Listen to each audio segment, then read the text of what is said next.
Good morning, everybody. Thank you for joining me for my newest town hall. This morning, we're going to discuss the death penalty in Pennsylvania.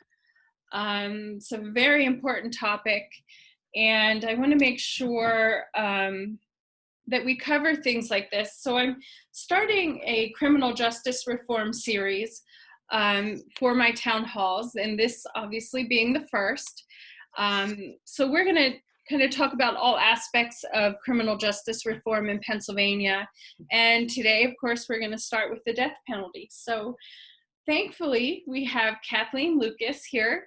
She is the Executive Director of Pennsylvanians for Alternatives to the Death Penalty. And I really appreciate you joining me today, Kathleen. Thank you so much. Sure, pleasure to be here. Thanks. So can you kind of describe what PADP is, how long it's been around, and why we need a group like yours? Sure.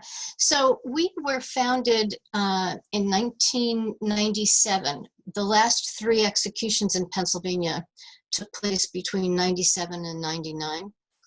And it was quite a shock, I think, to the public because we'd been out of the execution business for so long. So people came together and decided that there was a better way to do this. And so it started with a small group of people, and we now have over 13,000 members. Wow. And so the reason it's necessary is because, unfortunately, Pennsylvania still has the death penalty on the books. Okay, so I'm sorry if I look distracted. Zoom now, because of the protocol, makes me admit every single person one by one. So when they pop up, then I've got to address it. So That's fine. So you mentioned that 1999 was the last time Pennsylvania executed someone. What is the current status of the death penalty in Pennsylvania? It's about as broken as you can get. We still have the possibility of a death penalty on the books. But, you know, as I said, we haven't executed anybody since 1999, and there's a really good reason for that. It's because we do the death penalty really, really badly. The stories about awful lawyering are legendary throughout the country. And it's not that the state has not tried to execute people. I think there's a misperception that it's because of Governor Wolf's declaration of a moratorium that we're not actually executing people.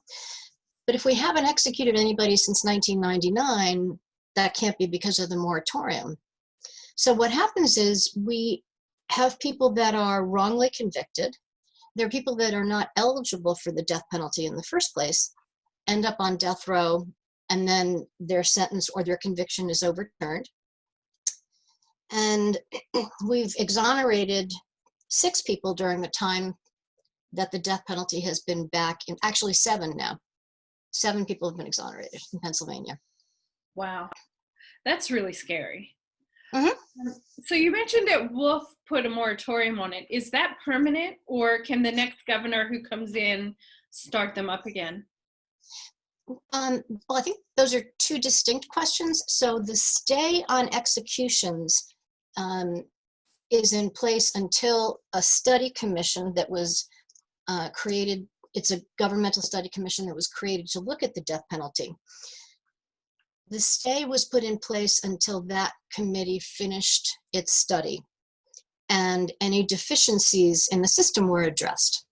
So the study has been completed, and it found what we would have expected, that there are lots of problems in the system. And I think the most disturbing one is that we still could execute an innocent person. Mm-hmm. So the stay, you know, I think it's what the governor's authority is exactly what Governor Wolf is doing. He can't get rid of the death penalty, but he can give a stay in each individual case until something is addressed. And in this case, the something that needs to be addressed is all of the stuff that was identified in the study that's broken. That was a long answer. I apologize. Don't apologize. I really like long answers, actually. There's so much broken that the study found. Is anybody working to fix it? Like, are they, or is that study just like one of the myriad of other government studies that gets paid for, then gets put into a binder and tucked away in a shelf and nobody does anything with it? I think the things that were found in this study are not new. The same things were found in previous studies on wrongful convictions and on the criminal justice system more broadly. And with the death penalty specifically, there has not been any attempt to fix the system. The only way to fix it is to abolish it. And there's actually bipartisan legislation in both chambers that would do just that. Is that sitting in committee somewhere, or, yeah? It's in the Judiciary Committee. How long has that been there? Do you know? It was introduced this spring. Okay, so it's relatively new.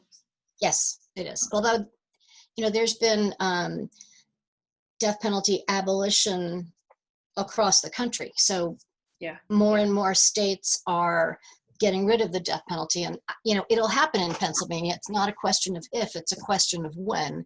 Yeah. At some point, we should be really embarrassed that we're doing this. Yeah, and I think, and correct me if I'm wrong, the death penalty really was probably created as a deterrent, thinking, well, this will definitely keep someone from doing a crime that qualifies for the death penalty because, people don't want to die. But it really hasn't worked out to be a deterrent, has it? There's no credible study that shows deterrence. In fact, there are studies that show that it's not a deterrent. There are studies that have shown that there's actually an increase in violence after an execution. And if you think about it, just, forget about the numbers. If you just think about, if I'm about to kill someone, am I really going to decide not to kill them because I don't want to get the death penalty? Right. I don't think that's possible. It just doesn't make any sense to me. Yeah. Yeah, and like you mentioned, the report showed that there were so many flaws in the system. And the main one is that, we could be executing innocent people. That's a major flaw. Do you have any sense of how many innocent people, you mentioned 7 to date, but is there any sense of like how many innocent people have been put to death in Pennsylvania or across the country? I'm sure that's kind of hard to determine. Well, so there's a couple of things. The 7 people in Pennsylvania were not executed, thank God. They were wrongly convicted and sentenced to death. Right. And you're right, it is very difficult to determine whether or not someone was innocent after they're dead, because no one is motivated to look at the case except for the family members. And so, we know that there was Cameron Todd Willingham in Texas, who was wrongly executed for the crime of arson that killed a couple of his children. And after the fact, it was actually, this evidence was already there before the execution. It turns out it wasn't even arson. So not only was he not a murderer, there was no murder. It was an accidental fire. Yeah, and this is going to sound like a stupid thing to say, but I think it's important to stress that you can't take it back. Once someone is executed, they're gone forever. And with the amount of cases where people are wrongly convicted, I think the probability is pretty darn high that there are people sitting on death row right now who are innocent. Oh, there are. I mean, certainly there are. There's a man named Walter Oh Grod who is he was wrongly convicted, sentenced to death. There was a hearing scheduled in March at which the prosecutors were going to say, we think he should be released. He's innocent. In fact, that they had already said that in their pleadings. So we have the defense attorney saying he's innocent and he ought to be released. We have the prosecution saying that he's innocent and should be released. And the Department of Corrections refused to do it. So the attorneys took it to court, and the courts ruled, yes, you have to let him go. And the DOC said, we're not under your jurisdiction. So Walter is still in prison. It looks like he has the coronavirus. He had a fever of 106 and a bad cough. And so the really frightening thing about that is he's innocent, and we may end up killing him anyway. Yeah. Because we're not releasing him and helping him get the treatment that he needs. Why is it so stinking hard to get an innocent person not only off of death row, but out of prison entirely? Like, you know, you watch these shows on TV where it's so obvious that they're innocent, you know, but yet they languish in jail year after year after year. Why is that? Well, I think there are multiple reasons. If the reason the person ended up on death row in the first place was because of police or prosecutorial misconduct, where's the motivation to go back and look at that case? If I'm a prosecutor and I know there was something fishy going on, I really don't want anybody to go back and take a look at that. And if you look at Philadelphia, they've had a huge issue with that. We've had several exonerations of people that all came from the same period of time. The same detective worked on the case, same prosecutor. So we know it's an issue. So that's one issue. Another is the courts are really clogged with a lot of other cases, and death penalty cases don't get prioritized. You know, so if there's a claim of innocence, that doesn't get prioritized over others. But I think it really comes down to motivation. I mean, if you got it wrong, are you really going to want to have somebody else take a look at that? And it's interesting, in Walter's case, even the family of the young girl that was murdered believes he's innocent, and they want him to be released. And not only is an innocent man in jail and on death row, but that means the actual perpetrator of the crime is still out there. So exactly, you know, let's forget about, you know, they don't want to take responsibility for a bad prosecution, but they should want the person who actually did it to be in jail. I mean, that, again, here's another stupid statement, but that makes us all safer. Nobody benefits from the person being in prison. Absolutely. So whoever it was that committed that crime may well still be walking among us. Yeah. So, I mean, I think there are a lot of other problems with the system that are problematic throughout the criminal justice system. It's more of an issue when you have someone's life on the line. Mm-hmm. So, you know, there's eyewitness identification, which we now know is incredibly unreliable. There's junk science. I mentioned the case where someone was convicted of arson and it turned out it wasn't even arson. I think the biggest issue, if I could put a crowbar somewhere to kind of move the problem, it would be to look at, honestly, the crappy lawyering that indigent defendants get. Now, it's not the public defender, so I'm not bashing public defenders. It's court-appointed attorneys. We pay so little for attorneys to take on a court appointment for a case. There are just some great stories. There's a guy who showed up drunk for court, and that's happened not only in Pennsylvania, that's happened across the country. We had a defendant whose attorney had not even met him. The attorney had not reviewed any of the documents in the case. The person who was hired to be the mitigation specialist also had not met with the person, had not looked at the documents. And the judge sent a memo and said, you know, I'm planning to calendar it for 3 weeks out. And the attorney wrote back and said he was ready to go. Now, if you're going to do a death penalty case right, you should spend at least a year on that case, and that should be the only thing you're focusing on. Mm-hmm. So even if people don't think we should be spending a year on it, 3 weeks is crazy. Yeah.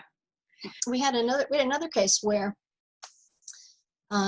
someone was charged and they were seeking the death penalty, And right before the trial, someone noticed that he wasn't eligible for the death penalty because he wasn't 18 at the time of the crime. Now, you would have thought, you know, the prosecution or the defense attorney or somebody would have noticed. They didn't notice. It's crazy. And I think the death penalty, like a lot of other issues in our society, is connected to a whole bunch of things. Like, you really can't, I don't really know of any issues that we have where they are not a ripple effect of something else. And so as you're talking, you know, it becomes clear that the death penalty is flawed because the criminal justice system is flawed. You know, I mean, I don't think that really anybody could argue, even if the system was perfect, that the death penalty is appropriate at this point, you know, in the game. But especially not acceptable when people aren't getting a fair shake in court. And, you know, that comes back to minorities and low income people. I'm sure that they are probably the most affected group in our society. Yeah, that's really true. You know, and I think you mentioned this earlier, but you know, death is different. If you get it wrong and someone's in prison, you can release them from prison. But as one of our death row exonerees has always said, you can release me from jail. You can't release me from the grave. Right.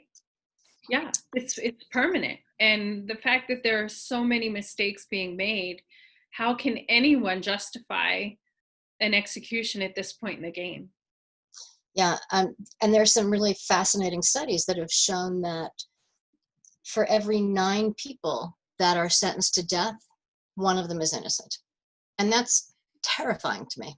Mm-hmm. Absolutely. Absolutely. And that should terrify anyone, because if an innocent person is not only being convicted of a crime, but being sentenced to death and being executed, that could be any of us, right? Some people think, well, you know, that would never happen to me. You know, I'm far removed from that. But are you really? Is your family removed? I mean, there are a lot of innocent people in prison right now for all kinds of reasons. Well, there's a man from York County where I live. He grew up in Dover, and he's sort of, you know, the all-American kid next door. So, you know, went to high school. He sang in the same church choir that his grandparents had sung in when they were younger. He got out of high school. He went into the Air Force, honorably discharged, and then went to work for the post office. No run-ins with the law. He's arrested and convicted and sentenced to death. And when he was exonerated, he was the 100th person in the United States that was exonerated after being sentenced to death. Wow. It's crazy. It is crazy. And there could be a whole host of reasons why someone is convicted of a crime that they didn't commit. And I don't want to point the finger at any one thing, but that could be, you know, a beef with a police department, personal beef. It could be, like you said, lawyers who aren't good at their job, or who maybe aren't emotionally invested in their clients. They just don't care one way or the other. Yeah, so I mean, that could be any of us finding ourselves in that situation. And it's, you know, and I think even if we assume everyone's intentions are pure, and I'm happy to do that, the system is run by humans, and humans are fallible, and we're going to make mistakes. Yeah. And so I do not want the state to kill in my name. And oh, by the way, it's in my name. I'm not okay with the state killing in my name at all, but especially not when someone could be innocent. Yeah. You know, and I have a friend, her name is Vicky Schieber. Vicky's daughter was raped and murdered in Philadelphia. And when she and her husband were able to process at least the beginning of this, one of the things that they realized is that they did not want the death penalty for the person who murdered her. And there were several reasons for that. One is because of their faith, and they just feel that it's against their beliefs. And as Vicki learned more about it, she has a background in social work. What she found out is that what the death penalty does to victims' families is horrible. It's horrible. If you don't seek the death penalty against someone and instead they're sentenced to something else, either life without parole or a sentence of years, that person's gone. You don't have to keep seeing them on the news every time an appeal happens. And, I do blame the media for some of what they do to families. They sensationalize it. So every time there's an appeal, the family has to see it all over again. And, we're looking at 20, 25 years of this. And so, one thing that I've heard from people is that, well, then you should shorten the appeals process. Well, tell that to Nick Yaris, who spent 21 years on Pennsylvania's death row.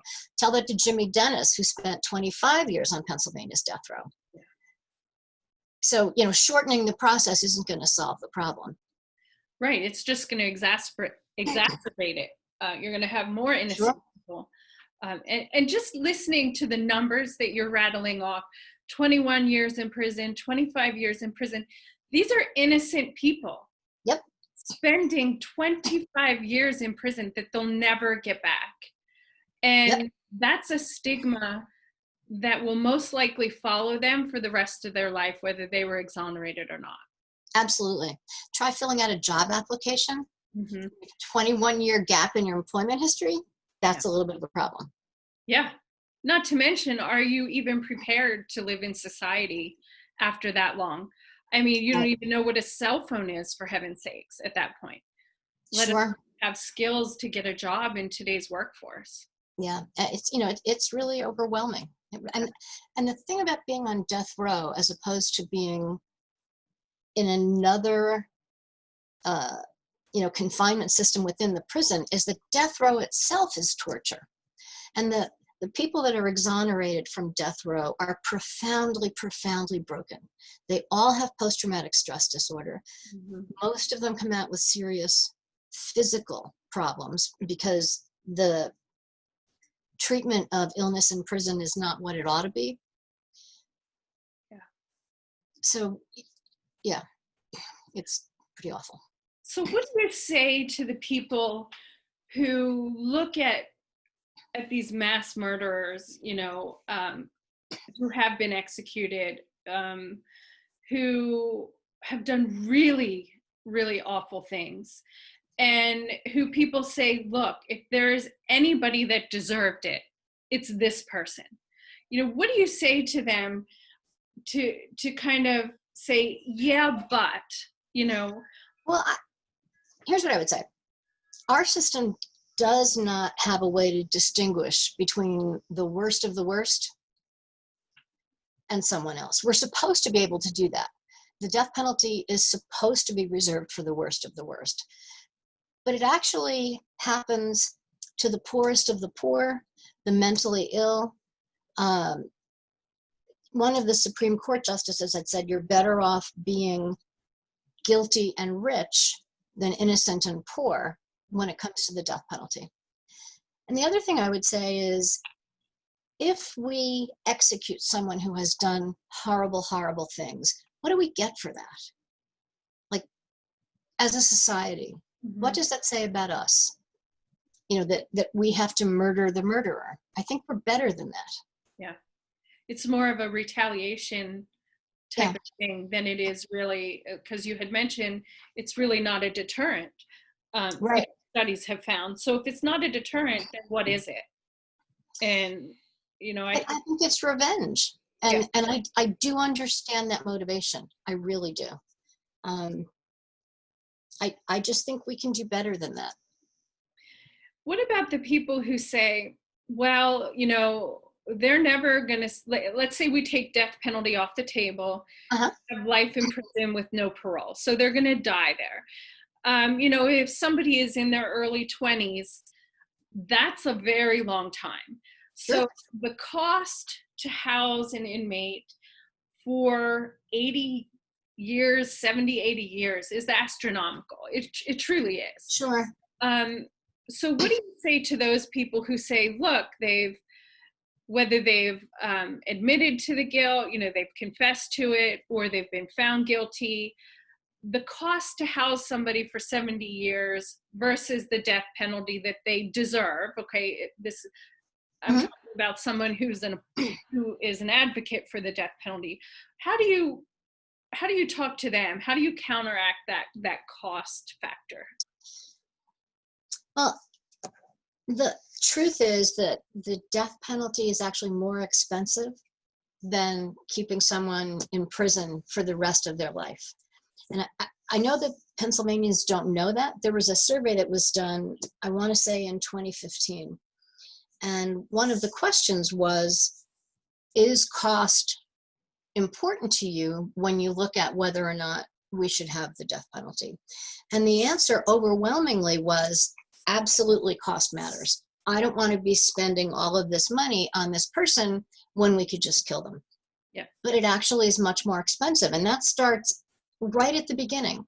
The trial is a lot more expensive, like unbelievably more expensive. You have to have 2 attorneys. That's the law.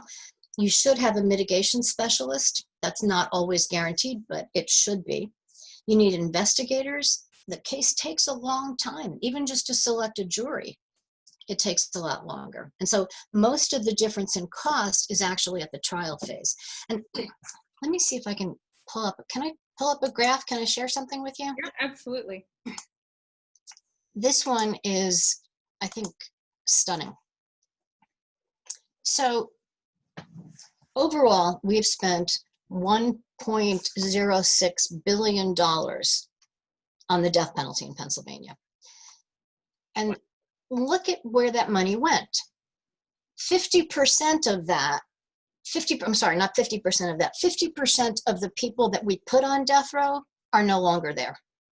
So all of the money that we spent to get the death penalty is absolute waste. And then you look over here, and these are the cases where the prosecution decided to seek the death penalty, but didn't get it. Juries are really queasy about sentencing people to death, and that's becoming more and more true. These are the folks that are still on death row. And this bright green thing in here, that's the 3 people that we've actually executed. That's obscene. I mean, we are looking at such a huge, huge problem with our budget right now because of the virus. And yet we think this is okay. All of that is waste. It's insane. Yeah.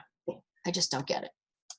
And you mentioned something too that I think a lot of people don't think about is what effect does it have on the jury members who are actually sentencing people to death? I mean, that's on them for the rest of their lives. And how sure are they? Obviously they're supposed to be 100% sure, but how sure are they at any given point that decision they're making is the right one? And especially with people being exonerated from death row, what that must do to the jury that put them there, I just can't even imagine. Yeah. So I think that there's a couple of pieces to that. Juries are returning the death penalty very rarely compared to the way it used to be back in the 90s, for example. And I think it's partly because you have to ask yourself, can I live with this? Can I live with killing someone else? Yeah. And there's been some really compelling writing. There's actually a short film called Lindy Lou, Juror Number 2. And she just, talks about her experience of being on the jury and what that's done to her life. Yeah, I can only imagine.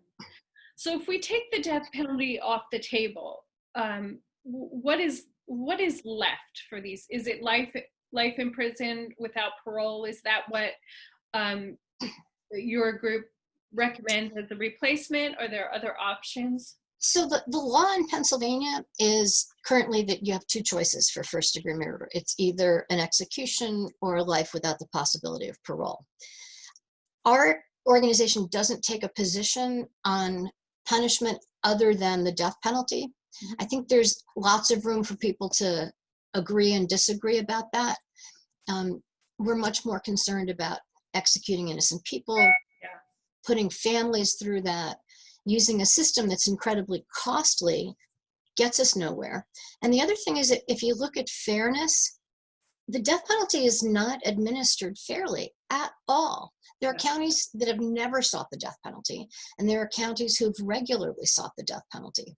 So a lot of whether or not the death penalty is sought against you is how much money the county has, because it costs so much money. Yeah. And again, where you live. A lot of things in people's lives come down to the zip code that they live in, whether it's education, criminal Sure. justice, fairness, or just your shot at life in general. Your zip code should not determine how your life is going to play out. And if Yeah. that is a determining factor in anything, we've got to look Sure. at that and recognize that that's a problem. Yeah. Pennsylvania is the only state in the Northeast that still has the death penalty. And so, if you went to New Jersey, or if you went to New York, or if you just happened to commit a murder there, you're not going to be looking at facing the death penalty, but you will be in Pennsylvania. Yeah. And still there's no statistics that say that we have less crime, less murders, than those other states. Right. Yeah. So if people want to get involved, which I hope they do, because this is an important thing to be involved in, how can they help you with your cause? How can they, as an individual, stand alongside you and fight this fight? So there's a lot of ways. What I would say is I would just direct people to our website to start with. It's www.padp.org. You can directly contact your legislators. You can call, you can email, let them know that you have real concerns. We also are happy to come and talk to groups. I'm not the most compelling speaker in the world. Death row exonerees, they have firsthand experience. Yeah. We can help make that happen. Murder victims' family members who believe the death penalty does not serve them, they would love to share their stories with groups. In fact, I think we've done 3 of them already in the last month. Wow. That's amazing. And I'll put the links to your website in the comments under the video so that people can easily access it. That'd be great. Yeah. And I think you're an excellent speaker, by the way. Don't sell yourself short. Just my story is not. No, I know what you mean. Yeah. It's a lot more powerful to hear it from the people who've been affected. Exactly. On both sides, not just the Exactly. person who spent their life in jail. It's the family members too. And Absolutely. when they've been in that situation and they themselves are against the death penalty, that should give everybody pause for concern and Sure. kind of to take a look at how they believe in what they believe and why they believe it. Well, and I think the other thing is, even if you support the death penalty in theory, do you want to put yourself through 20 years of hell? Yeah. There was a police chief in, I want to say, West Orange, New Jersey. He was on the study commission in New Jersey when they took a look at the death penalty. And what he said I thought was very telling. In theory, he supports the death penalty, but if he were ever murdered, he would not want the prosecution to seek the death penalty because he's seen what it does to families, and he wouldn't want to put his family through that. It tears them apart. Yeah. Yeah.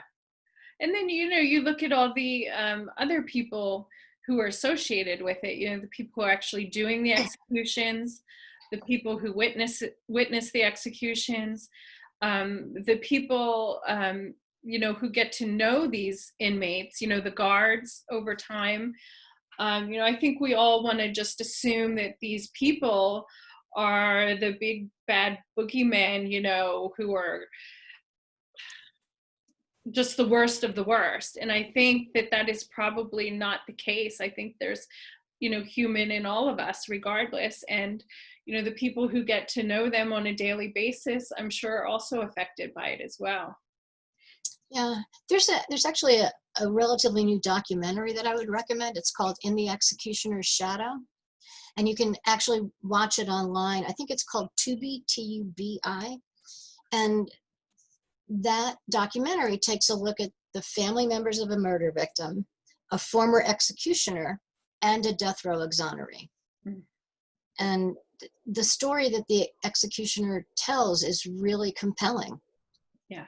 And so the person that he almost executed, who was innocent, is actually in the film as well.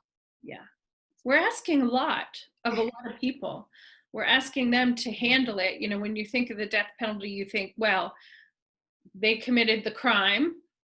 They should, you know, get the punishment. But there's, like, again, like everything else, it's, you throw a pebble in that pond and it just ripples out and it affects so many people and so many situations that I think people lose sight of that. And I just don't see what we get out of it as a society. Yeah. I don't feel like the world is a better place because the state killed in my name and in your name. Yeah. Yeah. Agreed. Well, do we have any questions from anybody? If you're on and you have a question, you can unmute yourself. Brad, do we have any questions on Facebook that we haven't covered?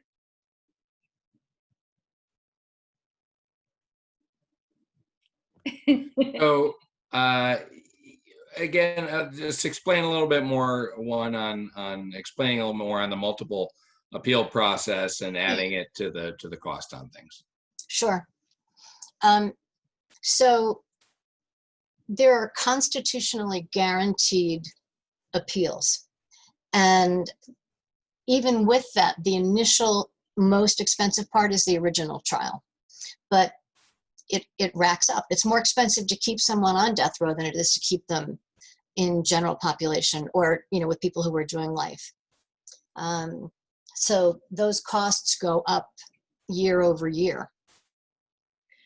Is there an estimate on how long it takes to go through all their appeals? Like, is there I mean, you've been talking about people who've been in for 21, 25 years. Is that typical time frame for all their appeals to be expired? Yeah. So what happened, so the 3 people who we did execute all volunteered. They were all mentally ill as well. And they all said, I want to be executed. So we have not carried out a, quote, non-volunteer execution since '99.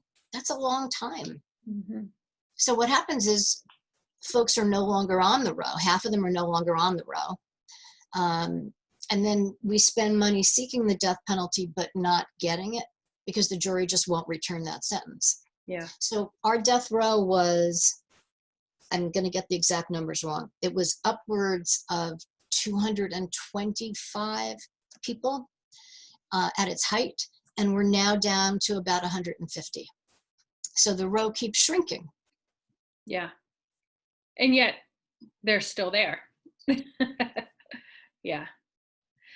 So what is the House bill? Do you know what the number is, so that, and if you don't, I can get it from you and then we'll put it in the comments, because I do. I just had to pull it out. Okay, so in the House, it is HB 2211. And that's co-sponsored by Representative Frank Ryan, who is a self-described conservative Republican. And the one in the Senate is SB 990. Okay. I'll put that in the comments as well. So people, when you're reaching out to your senator or your representative, definitely mention the bill number so that they know what you're talking about and so that they know that you're informed. Because absolutely. Sadly, they will give more weight to an informed caller than someone who's just saying, hey, I'm opposed to this or that. Absolutely. So, and we really would love to talk to anyone who can get a group of 12 together. And this isn't actually an ideal time because people are not going out to choir practice or to whatever else. We're all working from home. Yeah. And so our schedules, at least in the evenings, are often less occupied with other events. And we're happy to talk on Zoom or Facebook. Okay, awesome. Well, thank you so much. Oh, I'm assuming we don't have any other questions online because nobody else unmuted and, okay.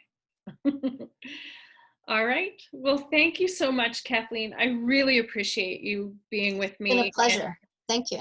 And thank you for working so hard to overturn the death penalty in Pennsylvania. I mean, it's sad that we need you in that fight, but I'm so thankful that we have you in that fight. So Thank you so much. yeah. All right. I appreciate it. Have a great day. You too. Bye-bye. Thank you.